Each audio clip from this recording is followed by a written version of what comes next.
সালামু আলাইকুম। স্বৈরাচার বিদায় নিয়েছে আজ থেকে ঠিক 1 মাস পূর্বে, অর্থাৎ আগস্টের এই 5 তারিখেই। এই সময়ে আনন্দ উল্লাসে মানুষ রাস্তায় বেরিয়েছিল। ঢাকা শহরের প্রতিটা অলি গলিতে মানুষের ছিল ঈদের থেকেও বেশি আনন্দ, কারণ স্বৈরাচার বিদায় হয়েছে, স্বৈরাচার পালিয়েছে এদেশ থেকে। এই 1 মাসের মধ্যে মানুষ সবচেয়ে বেশি যে জিনিসটা পেয়েছে সেটা হচ্ছে বাক স্বাধীনতা। মানুষ মন খুলে কথা বলতে পারতেছে, মানুষ মন খুলে সমালোচনা করতে পারতেছে, মানুষ মন খুলে তাদের অধিকারের কথা বলতে পারতেছে।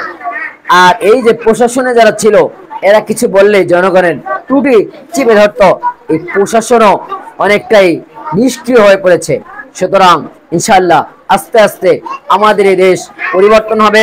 প্রফেসর ইউনূস স্যার, এই অন্তর্বর্তীকালীন সরকারের প্রধান উপদেষ্টা, তিনি আসলে একজন এত যোগ্যতা সম্পন্ন লোক।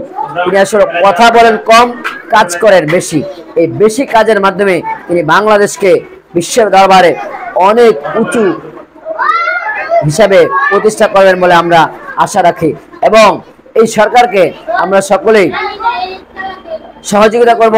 এবং এই সরকার এই রাষ্ট্র মেরামতের কাজে যতটুকু সময় লাগে তাদেরকে সেই পরিমাণ সময় দেওয়া উচিত বলে আমি মনে করি।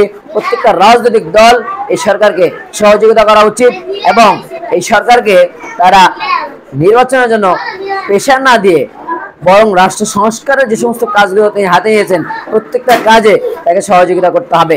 তাহলে এই যে আমাদের হাজার হাজার ছাত্র ভাইরা প্রাণ দিয়েছে, তাদের প্রাণের বিনিময়ে আমরা একটা স্বাধীন বাংলাদেশ পেয়েছি, এবং এই স্বাধীনতা আমরা ধরে রাখতে হবে এবং এর সুফল আমরা সকলে ভোগ করতে পারবো ইনশাআল্লাহ তাআলা। আসসালামু আলাইকুম।